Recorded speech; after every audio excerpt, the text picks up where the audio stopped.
గిరిపల్లికి ఒక ప్రత్యేకత ఉంది.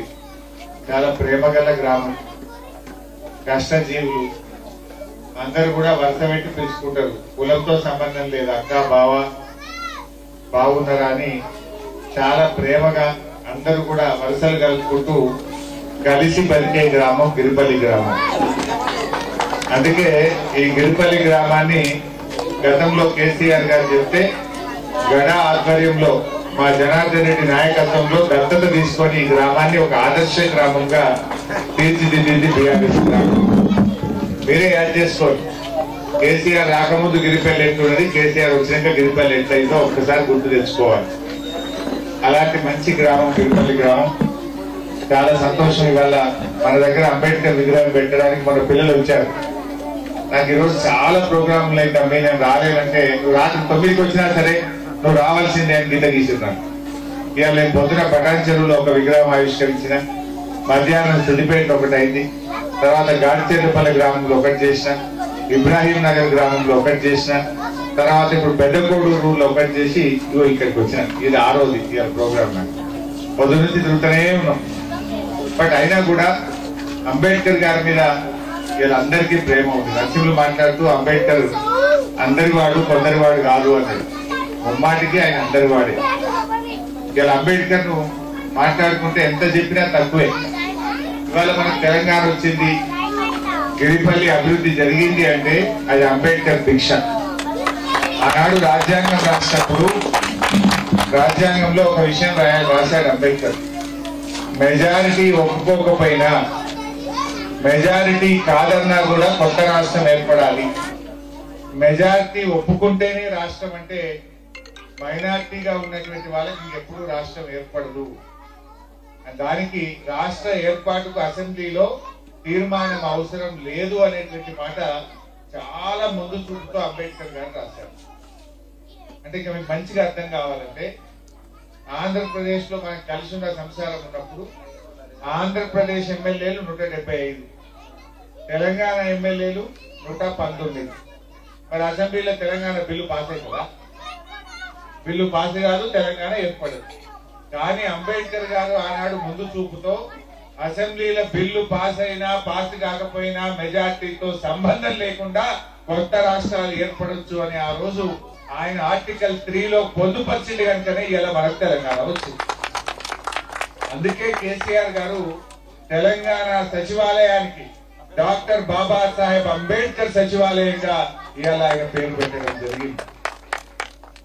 ఇవాళ భారతదేశానికి మన అంబేద్కర్ గారు ఇలా రాజ్యాంగం రూపంలో వెలుగు తెచ్చినటువంటి వ్యక్తి అంబేద్కర్ గారు. ఈ దేశానికి రాజ్యాంగం రూపంలో వెలుగు తెచ్చినటువంటి మహనీయుడు డాక్టర్ బాబాసాహెబ్ అంబేద్కర్ గారు. ఆ రాజ్యాంగం నీడలో మన ప్రాంతానికి, తెలంగాణ ప్రజలకు స్వాతంత్రం తెచ్చినటువంటి మరొక చంద్రుడు ఎవరు అంటే అది కేసీఆర్. రాజ్యాంగం నీడలో ఈ ప్రాంతానికి స్వాతంత్రం తెచ్చిన చంద్రుడు కేసీఆర్. ఈ దేశానికి రాజ్యాంగం రూపంలో ఒక సూర్యుడిని అందించినటువంటి వ్యక్తి డాక్టర్ బాబాసాహెబ్ అంబేద్కర్ గారు. ఇవాళ అంబేద్కర్ గారు ఒక విషయం బాగా చెప్పేవారు. చదువు అనేది చాలా ముఖ్యము. విద్య లేకపోతే వివక్ష కొనసాగుతుంది. వివక్షం రూపుమాపాలంటే విద్య అవసరము. అందుకే చదవండి, బోధించండి, సమీకరించండి, పోరాడండి అని చెప్పి అంబేద్కర్ గారు చెప్పారు. అంబేద్కర్ ఎంత కష్టపడి చదివిండు. ఆ రోజు చీకట్లో గుడి దీపాలు పెట్టుకొని చదువుకున్నాడు. ఎంతో కష్టపడి అమెరికా పోయి ప్రతిష్టాత్మకమైన కొలంబియా యూనివర్సిటీలో చదువుకున్నాడు, లండన్ లో చదువుకున్నాడు. ఆయన చదివిన చదువుకు చాలా పెద్ద ఉద్యోగం దొరుకుతుంది అక్కడనే. కానీ నా చదువు నా కోసం కాదు, చీకట్లో ఉన్న నా జాతిని వెలుతులోకి తేవడానికి నా చదువును అంకితం చేస్తున్నా అని చెప్పి ఈ బడుగు బలహీన వర్గాల కోసం, ఈ దేశం కోసం పనిచేసినటువంటి మహనీయుడు అంబేద్కర్ గారు.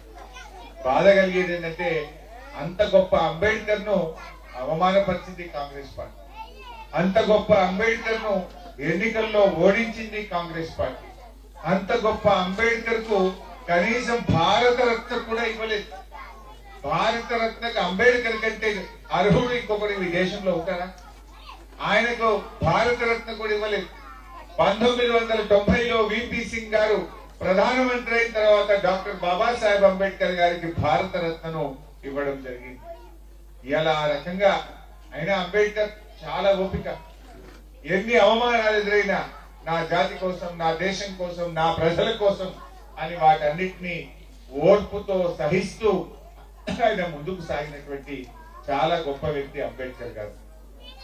ఈరోజు రాష్ట్రంలో కేసీఆర్ గారు అంబేద్కర్ అడుగుజాడల్లో ఆయన రాష్ట్రాన్ని సాధించడమే కాదు, ఏ విద్య అయితే చాలా ముఖ్యమని అంబేద్కర్ గారు చెప్పారో అందుకోసమే ఈ రాష్ట్రంలో 300కు పైగా ఎస్సీ గురుకుల పాఠశాలలను పెట్టి మన పిల్లలకు ఇంగ్లీష్ మీడియంలో మంచి విద్యను చెప్పించే ప్రయత్నం చేశారు.